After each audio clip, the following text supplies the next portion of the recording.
Hello, friends, and welcome back to Long COVID Real Talk. I'm Catherine Marie. The thing that we were going to go over today is the opposite of the last episode. So the last episode was basically the worst things that you could say to someone with long COVID. And so today, to kind of balance things out, today we're going to talk about the most helpful things that you can say to someone with long COVID. And as with the last episode, all of these statements were given to me by people with long COVID, many of them.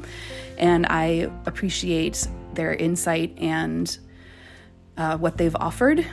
And I don't know what I would do without the Facebook groups of all the long COVID support. They're just wonderful. So anyway, without further ado, let's jump in. Okay, so helpful things you can say to someone with long COVID. Let's start with some of the shorter ones. How can I help? I see you. What do you need? You can do this. How are you? No, how are you really doing? I'd like to know. I know it's not in your head. You're brave. I can only wish you luck in this. I wish there was something I could do to fix this for you. How are you today, right now, in this moment? I actually love that question because having long COVID and any chronic disease really, there's a certain amount of grief that you're simultaneously going through because you are grieving your previous life. And when you have a big loss in your life, no matter what kind of loss it is, the death of a friend or family member, pet, partner, whatever, it can be really difficult to feel like you're okay because you kind of feel like you're never going to be okay, you know? So instead of thinking about like, okay, I'm better now, you just kind of take it a moment at a time. So you don't have to say, oh, I'm fine now. You know, you can just say, at this moment, I feel pretty good. Or at this moment, I'm starting to feel like I'm waning a little bit and I think I need to go lay down. But it's really smart and really insightful, whoever came up with this phrase.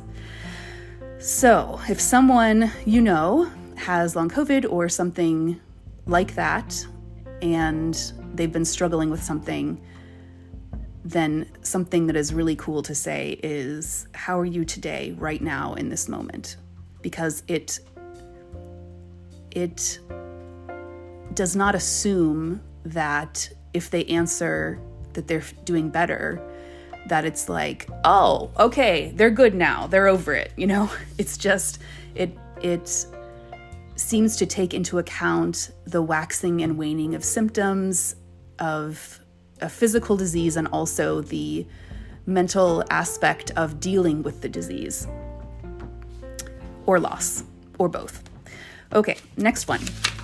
Hey, you look pretty good today, though I know that doesn't necessarily mean you feel good. How are you feeling? Again, very insightful. This is one of my favorites that someone suggested. Whenever you feel you can't do any less, do less. I wish I could put that on a t-shirt. Whenever you feel you can't do any less, do less. I think that is a wonderful thing. Actually, not a t-shirt. I wish I could put it on a nice, cozy sweatshirt. Okay, the next one. I got you. The next one. I couldn't get through a day experiencing what you do. I've heard how rubbish it is, long COVID, but I've read that they are getting closer to a treatment. So that's good because you're validating what they're going through and also simultaneously providing some hope. It's okay, this is a new version of you. This is helpful because it acknowledges the huge change that has occurred in this person's life and the fact that they may never be what they were before, and kind of acknowledging that they're grieving that and that they're trying to live their new life with all of the new experiences that long COVID or whatever they're going through brings. A physician said this one to someone with long COVID, and it made them feel so much better. He said, "I know how you feel. I had post-viral fatigue for over a year after an infection with EBV 8 years ago." EBV is Epstein-Barr virus, and Epstein-Barr virus is mononucleosis, which is known as mono, and that is I'm sure you know what it is, but just in case someone in the world doesn't know, it's a viral illness that causes you to be extremely fatigued for months, weeks to months. And most of the time, kids get it in high school, around that age. And when they do, you end up having to send home work, like all the schoolwork, because everybody knows they're not going to be in for a long time.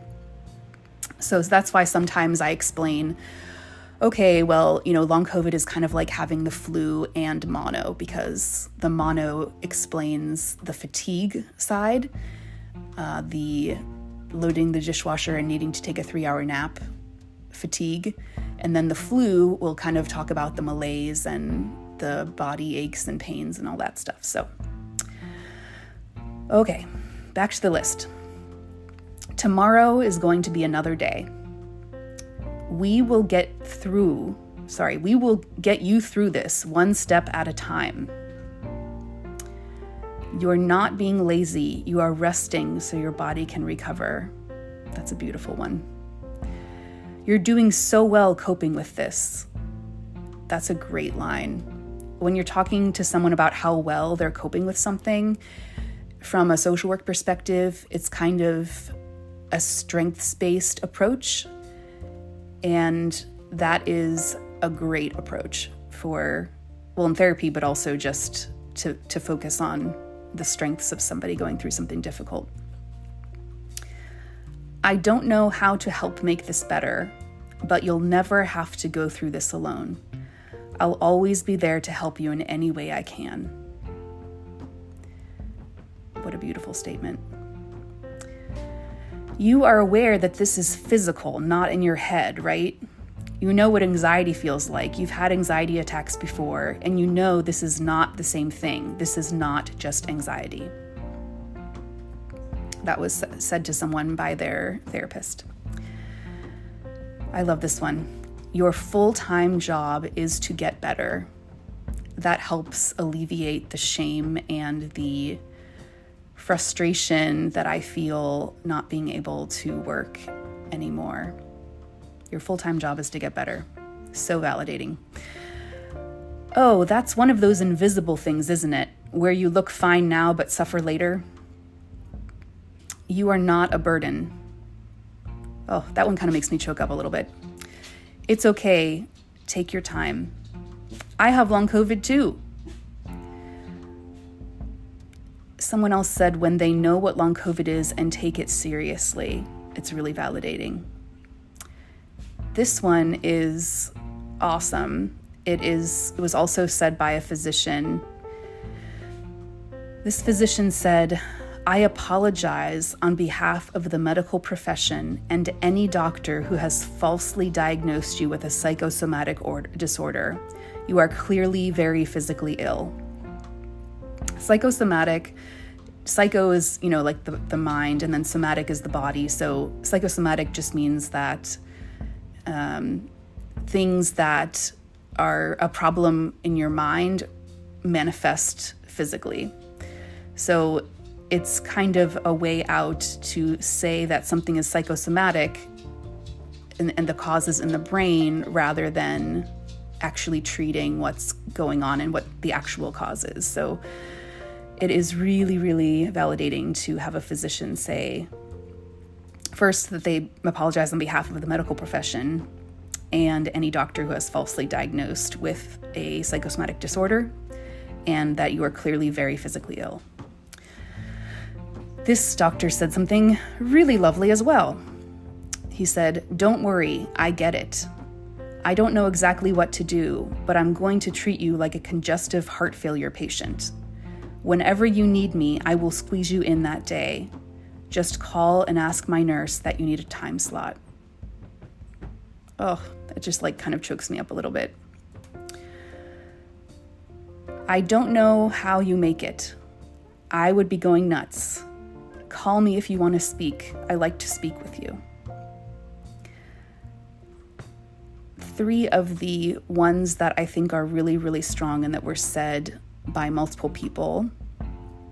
First is, "I believe you. It's not in your head. It's real," something to that effect. So it's sad, but unfortunately, it's not a given that someone will believe you if you have long COVID and believe that what you're experiencing is actually legit. So saying, "I believe you, it's not in your head, it's real," really helpful to say that. Also, "I'm so sorry you were going through this. It's awful."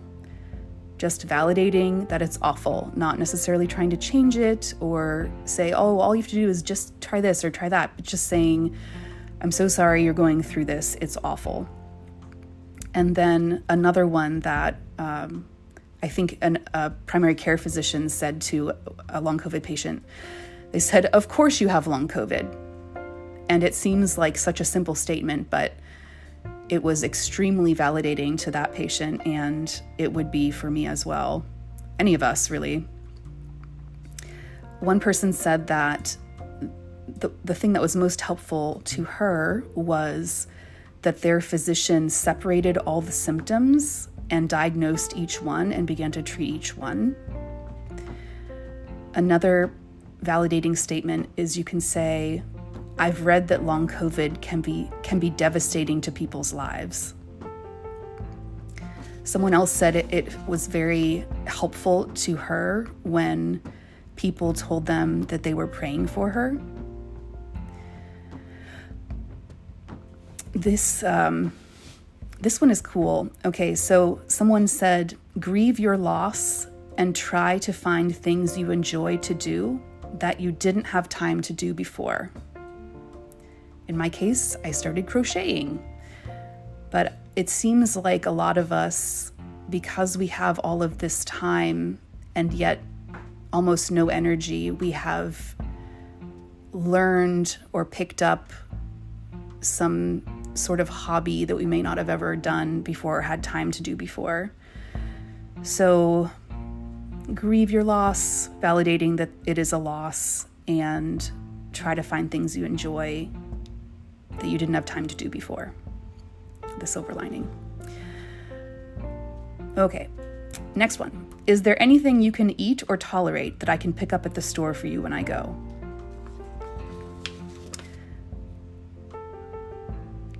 A couple of people said that their partner said these things. Don't do too much, babe.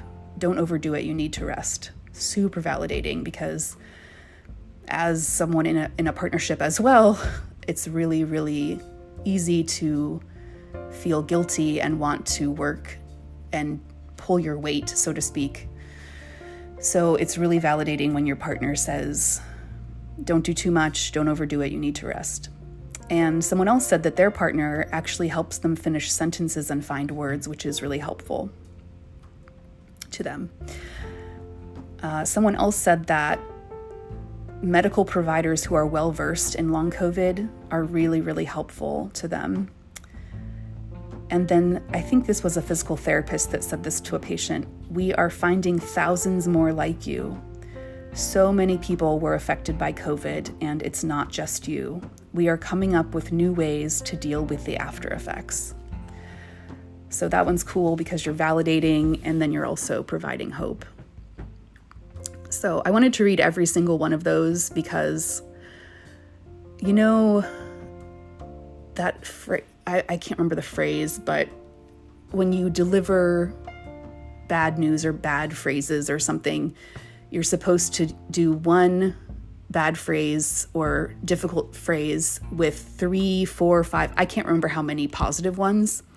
So, and that's the ratio that our brain, that makes it equal in the brain, because we're so used to focusing on the negative. Our brains just kind of like immediately go to the negative thing and think about that. So there were so many negative phrases, and clearly so much pain, really, and just feeling misunderstood, feeling alone, all of that.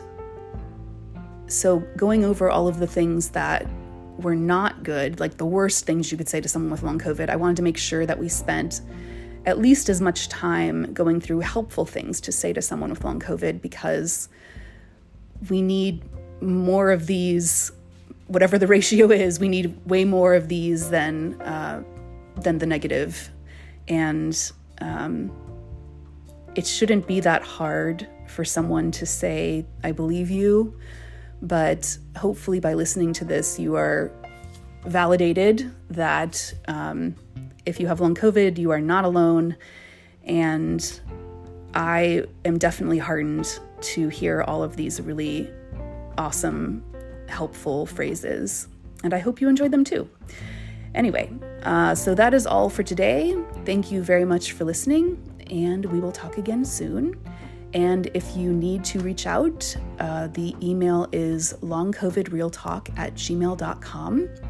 And if you liked this episode, please consider doing a review or sharing with somebody if you have a friend with long COVID or know anyone who would benefit from it. Because I am finding out that when people do reviews and rate things and everything, the more of those you have, the more likely things are going to show up in searches and whatnot. So it is really helpful, not just to me, but to everybody with long COVID who may benefit from it. So, okay. All right. I'm going to go take a nap now. I hope you guys have a great day. We'll talk soon. Bye.